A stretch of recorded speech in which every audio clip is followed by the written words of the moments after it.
英語聞き流しリスニング、英語テキストと MP3 音声ダウンロードは、ホームページからご利用いただけます。88thpp.com、88thpp.com。Jack and the Beanstalk. A long, long time ago, when most of the world was young and folk did what they liked because all things were good, there lived a boy called Jack. His father was bedridden, and his mother, a good soul, was busy early morns and late eyes planning and placing how to support her sick husband and her young son by selling the milk and butter which Milky White, the beautiful cow, gave them without stint.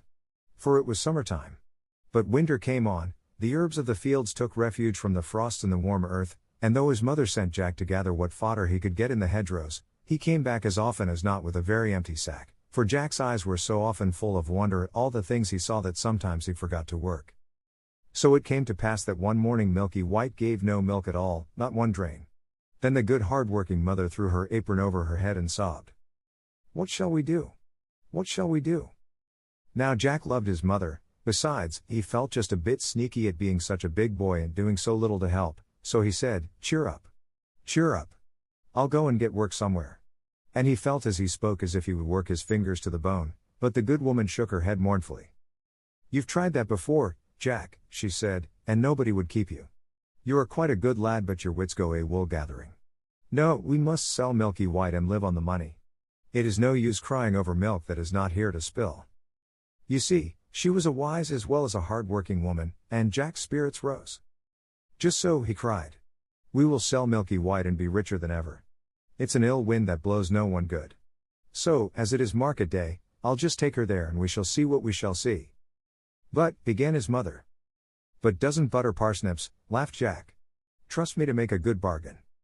So, as it was washing day, and her sick husband was more ailing than usual, his mother let Jack set off to sell the cow. "Not less than 10 pounds, she bawled after him as he turned the corner. 10 pounds, indeed. Jack had made up his mind to 20. 20 solid golden sovereigns. He was just settling what he should buy his mother as a faring out of the money, when he saw a queer little old man on the road who called out, "Good morning, Jack." "Good morning," replied Jack, with a polite bow, wondering how the queer little old man happened to know his name, though, to be sure, Jack's were as plentiful as blackberries. "And where may you be going?" asked the queer little old man. Jack wondered again. He was always wondering, you know, what the queer little old man had to do with it, but, being always polite, he replied, "I am going to market to sell Milky White, and I mean to make a good bargain."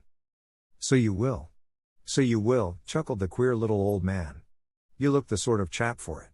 I bet you know how many beans make 5? 2 in each hand and 1 in my mouth," answered Jack readily. He really was sharp as a needle. Just so," chuckled the queer little old man, and as he spoke he drew out of his pocket 5 beans. "Well, here they are, so give us Milky White."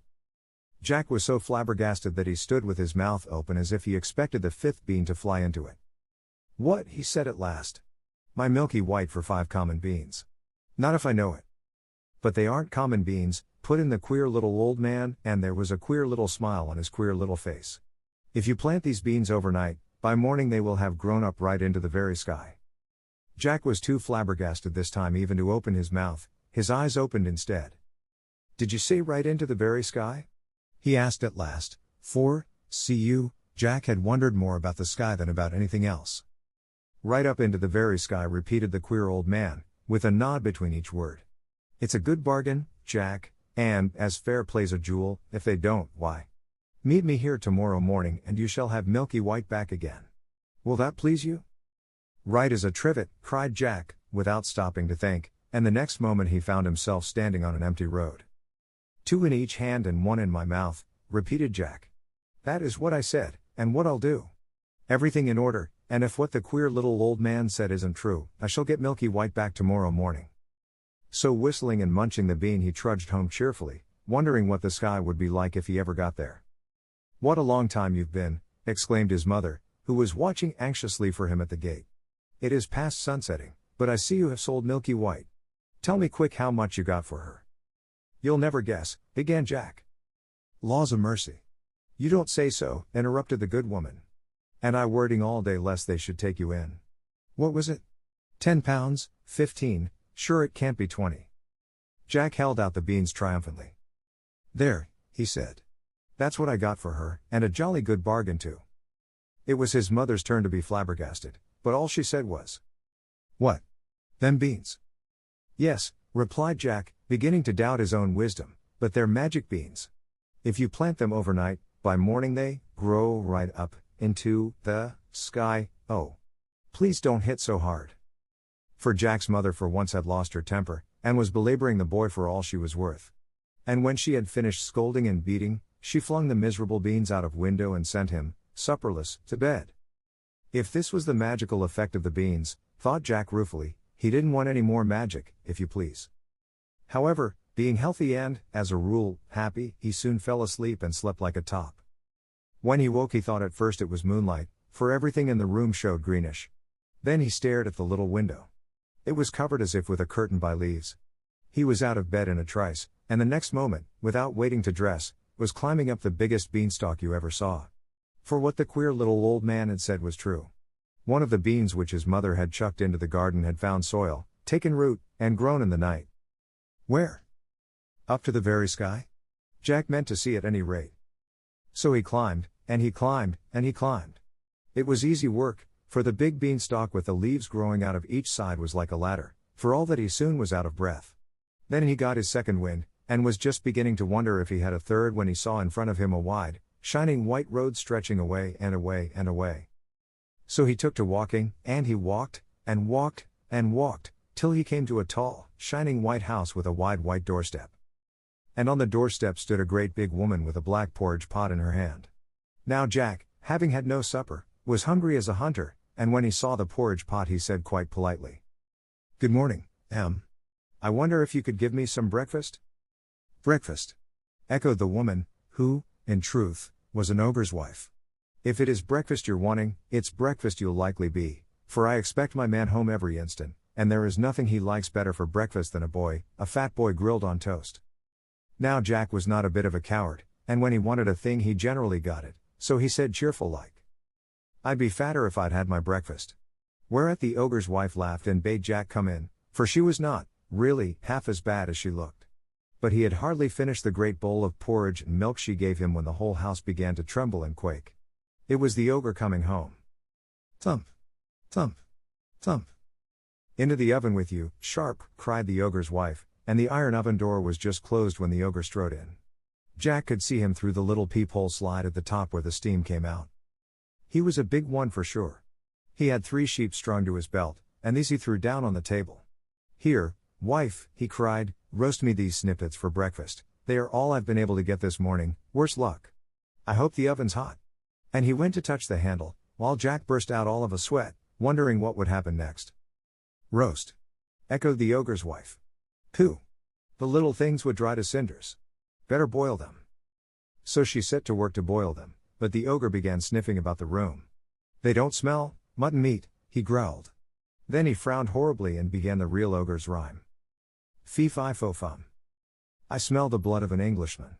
Be he alive, or be he dead. I'll grind his bones to make my bread." "Don't be silly," said his wife. "It's the bones of the little boy you had for supper that I'm boiling down for soup. Come, eat your breakfast, there's a good ogre." So the ogre ate his 3 sheep, and when he had done he went to a big oaken chest and took out 3 big bags of golden pieces.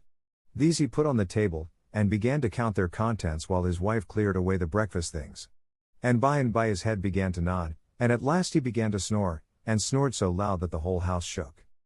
Then Jack nipped out of the oven and, seizing one of the bags of gold, crept away, and ran along the straight, wide, shining white road as fast as his legs would carry him till he came to the beanstalk. He couldn't climb down it with the bag of gold, it was so heavy, so he just flung his burden down first, and, helter-skelter, climbed after it. And when he came to the bottom, there was his mother picking up gold pieces out of the garden as fast as she could, for, of course, the bag had burst. "Laws a mercy me," she says. "Wherever have you been? See. It's been raining gold." "No, it hasn't," began Jack. "I climbed up." Then he turned to look for the beanstalk, but, lo and behold, it wasn't there at all. So he knew, then, it was all real magic. After that they lived happily on the gold pieces for a long time, and the bedridden father got all sorts of nice things to eat, but, at last, A day came when Jack's mother showed a doleful face as she put a big yellow sovereign into Jack's hand and bade him be careful marketing, because there was not one more in the coffer. After that they must starve. That night Jack went supperless to bed of his own accord. If he couldn't make money, he thought, at any rate he could eat less money. It was a shame for a big boy to stuff himself and bring no grist to the mill. He slept like a top, as boys do when they don't overeat themselves, and when he woke, hey, presto! The whole room showed greenish, and there was a curtain of leaves over the window. Another bean had grown in the night, and Jack was up it like a lamplighter before you could say knife. This time he didn't take nearly so long climbing until he reached the straight, wide, white road, and in a trice he found himself before the tall white house, where on the wide white steps the ogre's wife was standing with the black porridge pot in her hand. And this time Jack was as bold as brass. "Good morning, Em," he said. "I've come to ask you for breakfast, for I had no supper, and I'm as hungry as a hunter." "Go away, bad boy," replied the ogre's wife. "Last time I gave a boy breakfast my man missed a whole bag of gold. I believe you are the same boy." "Maybe I am, maybe I'm not," said Jack, with a laugh. "I'll tell you true when I've had my breakfast, but not till then." So the ogre's wife, who was dreadfully curious, gave him a big bowl full of porridge, but before he had half finished it he heard the ogre coming. Thump! Thump! Thump! "In with you to the oven," shrieked the ogre's wife. "You shall tell me when he has gone to sleep." This time Jack saw through the steam peephole that the ogre had 3 fat calves strung to his belt. "Better luck today, wife," he cried, and his voice shook the house. "Quick! Roast these trifles for my breakfast. I hope the oven's hot." And he went to feel the handle of the door, but his wife cried out sharply. "Roast? Why, you'd have to wait hours before they were done. I'll broil them, see how bright the fire is." "Umph!" growled the ogre. And then he began sniffing and calling out. "Fee-fi-fo-fum. I smell the blood of an Englishman. Be he alive, or be he dead. I'll grind his bones to make my bread." "Twaddle," said the ogre's wife. "It's only the bones of the boy you had last week that I've put into the pig bucket." "Umph," said the ogre harshly, but he ate the broiled calves, and then he said to his wife, "Bring me my hen that lays the magic eggs. I want to see gold." So the ogre's wife brought him a great big black hen with a shiny red comb. She plumped it down on the table and took away the breakfast things. Then the ogre said to the hen, "Lay." And it promptly laid, what do you think? A beautiful, shiny, yellow, golden egg. "None so dusty, henny penny," laughed the ogre. "I shan't have to beg as long as I've got you." Then he said, "Lay." Once more, and, lo and behold, there was another beautiful, shiny, yellow, golden egg. Jack could hardly believe his eyes, and made up his mind that he would have that hen, come what might. So, when the ogre began to doze, he just out like a flash from the oven, seized the hen, and ran for his life. But, you see, he reckoned without his prize, for hens, you know, always cackle when they leave their nests after laying an egg, and this one set up such a scrawling that it woke the ogre. "Where's my hen?" he shouted, and his wife came rushing in, and they both rushed to the door, but Jack had got the better of them by a good start, and all they could see was a little figure right away down the wide white road, holding a big, scrawling, cackling, fluttering black hen by the legs. How Jack got down the beanstalk he never knew. It was all wings, and leaves, and feathers, and cacklings, but get down he did, and there was his mother wondering if the sky was going to fall. But the very moment Jack touched ground he called out, "Lay!" And the black hen ceased cackling and laid a great, big, shiny, yellow, golden egg. So everyone was satisfied, and from that moment everybody had everything that money could buy. For, whenever they wanted anything, they just said, "Lay." And the black hen provided them with gold. But Jack began to wonder if he couldn't find something else besides money in the sky. So one fine moonlight midsummer night he refused his supper, and before he went to bed stole out to the garden with a big watering can and watered the ground under his window, for, thought he, there must be 2 more beans somewhere, and perhaps it is too dry for them to grow. Then he slept like a top. And, lo and behold, when he woke, there was the green light shimmering through his room, and there he was in an instant on the beanstalk, climbing, climbing, climbing for all he was worth. But this time he knew better than to ask for his breakfast, for the ogre's wife would be sure to recognize him. So he just hid in some bushes beside the great white house, till he saw her in the scullery, and then he slipped out and hid himself in the copper, for he knew she would be sure to look in the oven first thing. And by he heard thump, thump, thump. And peeping through a crack in the copper lid, he could see the ogre stalk in with 3 huge oxen strung at his belt. But this time, no sooner had the ogre got into the house than he began shouting. Fee-fi-fo-fum. I smell the blood of an Englishman. Be he alive, or be he dead. I'll grind his bones to make my bread.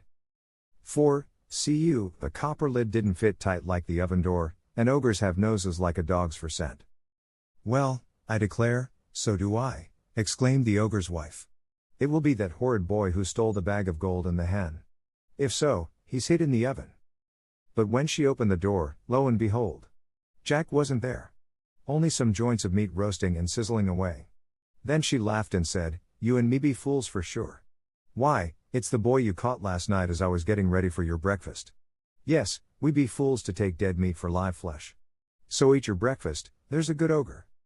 But the ogre, though he enjoyed roast boy very much, wasn't satisfied, and every now and then he would burst out with fee-fi-fo-fum, and get up and search the cupboards, keeping Jack in a fever of fear lest he should think of the copper. But he didn't. And when he had finished his breakfast he called out to his wife, Bring me my magic harp. I want to be amused. So she brought out a little harp and put it on the table. And the ogre leant back in his chair and said lazily, Sing. And, lo and behold, the harp began to sing. If you want to know what it sang about? Why? It sang about everything. And it sang so beautifully that Jack forgot to be frightened, and the ogre forgot to think of fee-fi-fo-fum, and fell asleep and did not snore. Then Jack stole out of the copper like a mouse and crept hands and knees to the table, raised himself up ever so softly and laid hold of the magic harp, for he was determined to have it. But, no sooner had he touched it, than it cried out quite loud, Master! Master! So the ogre woke, saw Jack making off, and rushed after him. My goodness, it was a race. Jack was nimble, but the ogre's stride was twice as long. So, though Jack turned, and twisted, and doubled like a hare, yet at last, when he got to the beanstalk, the ogre was not a dozen yards behind him. There wasn't time to think, so Jack just flung himself onto the stalk and began to go down as fast as he could, while the harp kept calling, Master! Master! At the very top of its voice. He had only got down about a quarter of the way when there was the most awful lurch you can think of, and Jack nearly fell off the beanstalk. It was the ogre beginning to climb down, and his weight made the stalk sway like a tree in a storm. Then Jack knew it was life or death, and he climbed down faster and faster, and as he climbed he shouted, Mother! Mother! Bring an axe! Bring an axe! Now his mother, as luck would have it, was in the backyard chopping wood, and she ran out thinking that this time the sky must have fallen. Just at that moment Jack touched ground, and he flung down the harp, which immediately began to sing of all sorts of beautiful things, and he seized the axe and gave a great chop at the beanstalk, which shook and swayed and bent like barley before a breeze. Have a care, shouted the ogre, clinging on as hard as he could. But Jack did have a care, and he dealt that beanstalk such a shrewd blow that the whole of it, ogre and all, came toppling down, and, of course, the ogre broke his crown, so that he died on the spot. 英語聞き流しリスニング、英語テキストと MP3 音声ダウンロードはホームページからご利用いただけます。88thpp.com、88thpp.com